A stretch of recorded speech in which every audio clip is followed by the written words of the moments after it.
In this video, I'm going to explain two required assignments for the class. It's an interpreter observation and an interpreter interview. They're two separate assignments and should probably be done with two separate interpreters.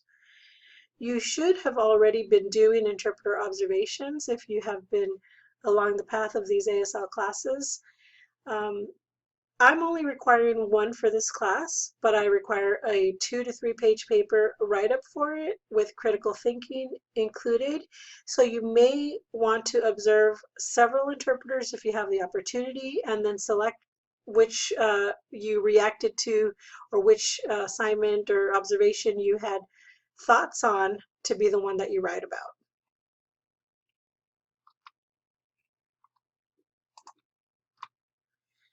So first I want to review some do's and don'ts, make sure that we're all on the same page. And these do's and don'ts are not specific to me or to this class, but they're kind of a standard etiquette and expectation in the field. Sometimes these are unspoken rules that there's an expectation of you as an observer or as a student of interpreting. So I'll give you a second to read the slide.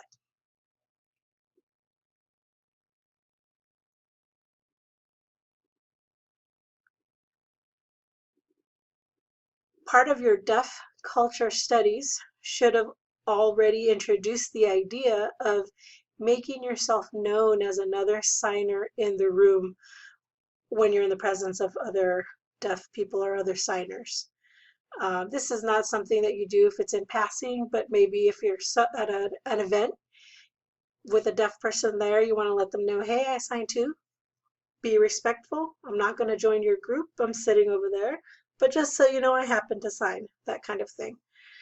So since that's already expected, let's say that you're now at an event in person in which you would like to observe the interpreter. And by the way, in today's change to online format and Zoom classes and Zoom sessions, this should probably apply to that as well, because you want to advise a person that you happen to sign, and you want to definitely advise the interpreter that you're observing them. And we'll go over the reasons why. But so if you're already introducing yourself to the deaf consumer, let's say at this event that you happen to be at, there happens to be an interpreter, you've decided, I would like to ask the interpreter if I can observe them.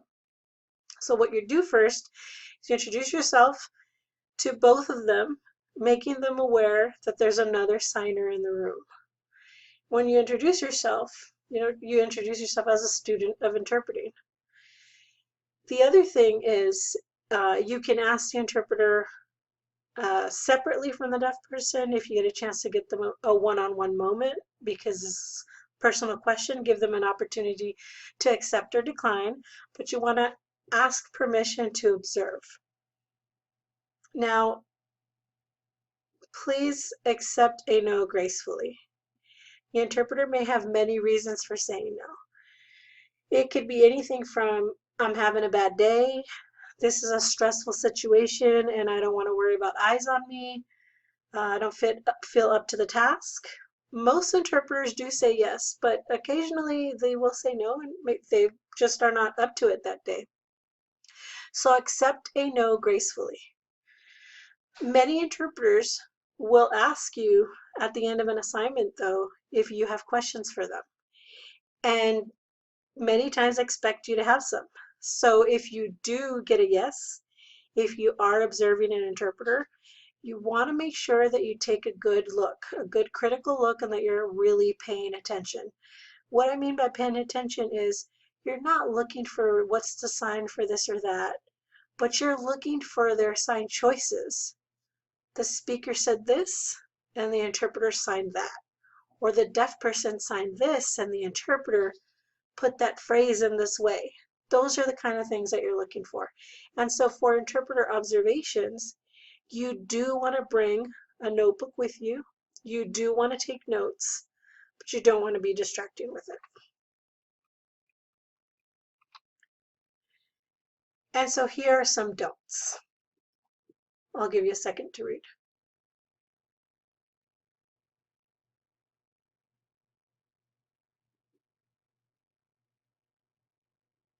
So basically, do not be distracting. Remember that when you're observing an interpreter, they're working. And so you don't want to be a distraction for them. You don't want to interrupt their thought process or their language processing. And you also want to be respectful of the space in which that deaf person is in. It can be incredibly distracting and actually rude if you're one observing without having introduced yourself or without asking permission, but also to copy sign or to try to engage the interpreter in conversation, whether they're on the hot seat or on the off seat. Also, while you're observing, do not assume that the signs that they have used can be used across the board. You have to assume that the interpreter made a choice to sign something a specific way. Say there's specialized vocabulary, or maybe there's a name sign specific to a company and whatnot. And so you can't assume that from this day, oh, that I just learned a new sign and I can now use it whenever.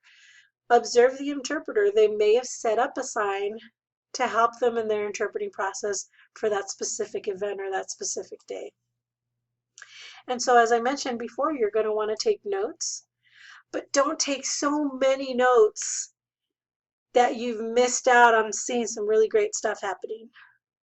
You also don't want to be distracting for the interpreter to be like, whoa, how many notes are they writing? What am I doing? And also, because this is such a great opportunity to learn, you really want to be engaged in watching what they're doing, watching their choices. And so it's a really careful balance of taking notes and observing.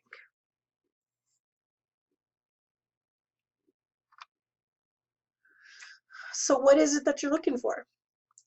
Remember this. You are now a critical observer of the interpretation process. We have said this.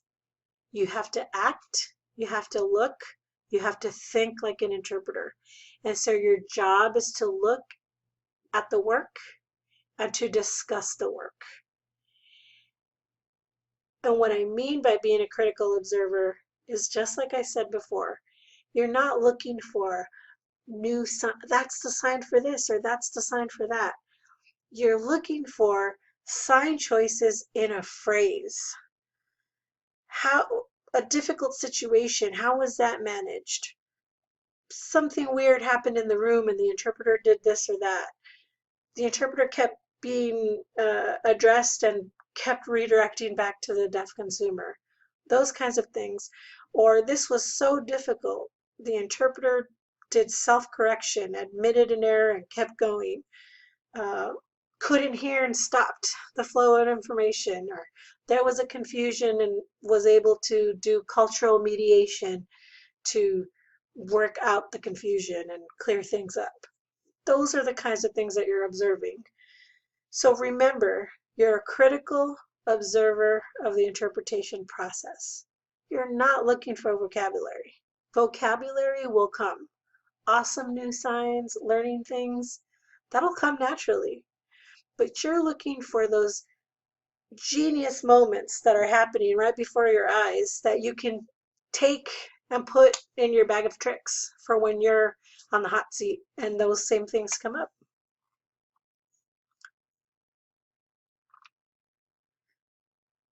So at the end of everything, if you do have an opportunity to ask questions, or if the interpreter says, hey, do you got any questions for me? They might even say, I noticed you took some notes down. I wonder what you wrote down. The kinds of things that you're looking for. Just gave you some examples. Maybe the interpreter chose not to use a sign that you know there's a sign for this, but why did they keep fingerspelling it? What's the reason behind that? Or I saw you sign this when they really meant that, and then it came up again and you signed something different. Was that intentional? What happened there? And if you did pick up some signs that you weren't sure for, that's your opportunity to say, show me that hand shape. But again, that's not the focus. The focus is really, what were those interpretation choices?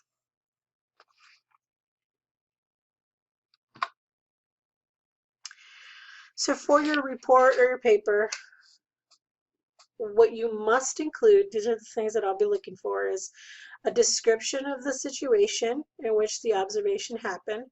So I want to know if it was on site or online, if it was a public space, was it an event open to the public and you were a participant? How'd you hear about it? Just give me a little bit of background of what the situation was so I get an idea of what you watched. Identify the interpreter by name. So that's going to be really important because I'm going to know that you asked permission because you also asked them for their name. Take some notes of your interpretation. I'd like to get an idea of what kind of questions you asked and your critical reaction. What does that mean? So the critical reaction is, I thought it was interesting that the speaker said this and the interpreter signed that. That blew me away, or I couldn't imagine how clear it could be. I didn't realize. That made me feel, wow. And you could even say, like, not all interpreter observations are gonna wow you. Maybe your reaction is, that was a difficult assignment and they kept up as best they could.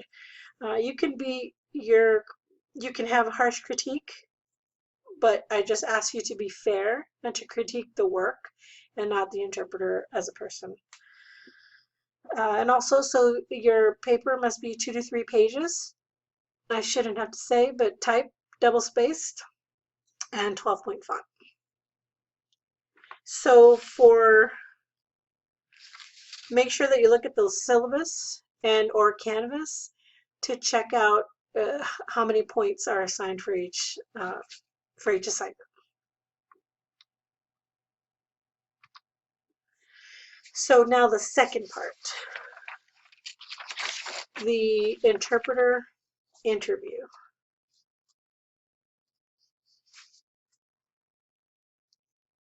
I would like you to speak to an interpreter and just ask questions and learn about somebody's journey specifically.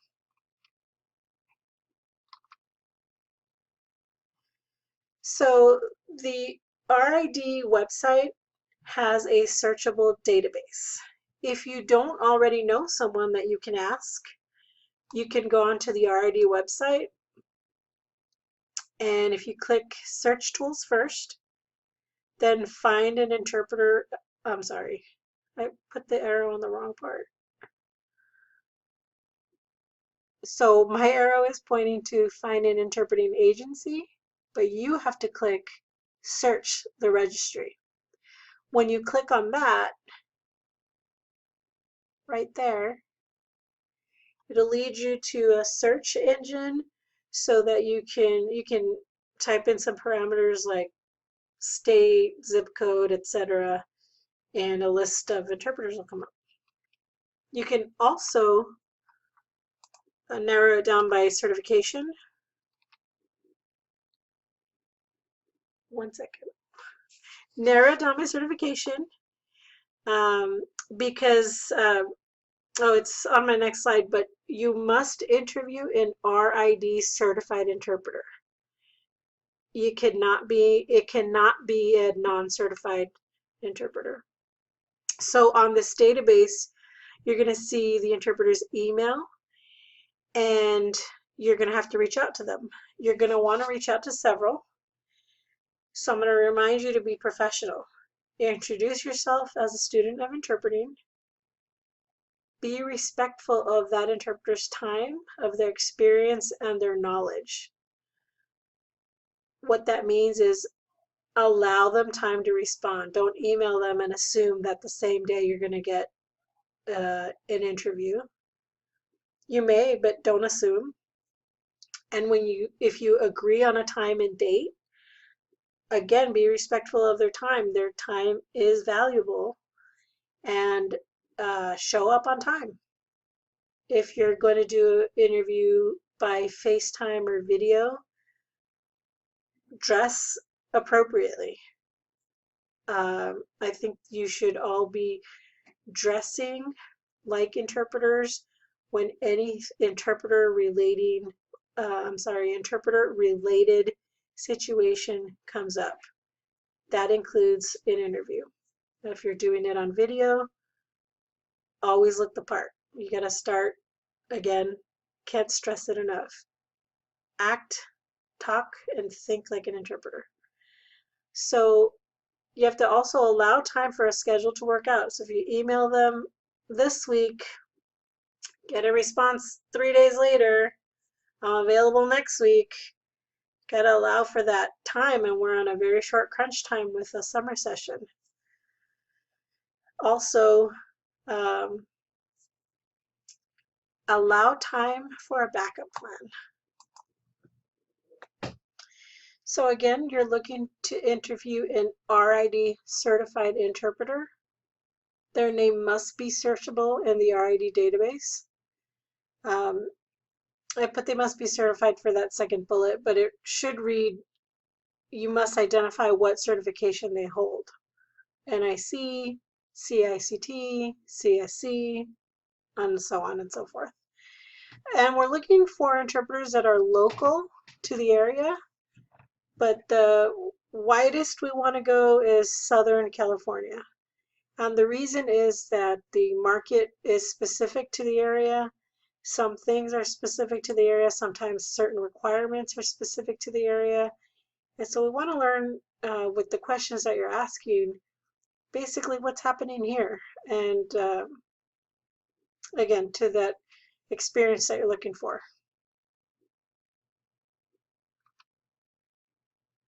So what are you looking for? This assignment should fulfill both this requirement and this curiosity that you should have. So tailor your questions to what you want to know. This should really give you that opportunity to ask someone something you've been wondering. Maybe you have a specific path that you want to take, and this will give you that opportunity to ask someone, hey, I want to be like you, or hey, tell me the things I shouldn't do. What mistakes did you make, or what advice do you have for your old self? Anything that's something, some wisdom that they can impart to you. So your paper has to include what's on this slide. And the important part here is your reaction. So just tell me what you learned. How did you feel? What did it make you think? And you don't have to have a concrete, clear answer. You quite simply could have reacted confused, but I want to know that. And if you can connect it to your journey and your path, or the path you're considering, that makes it all that much better to read. And this paper is the same requirement as the observation, 2 to 3 pages, type double-spaced and 12-point font. You really should have fun with this exercise.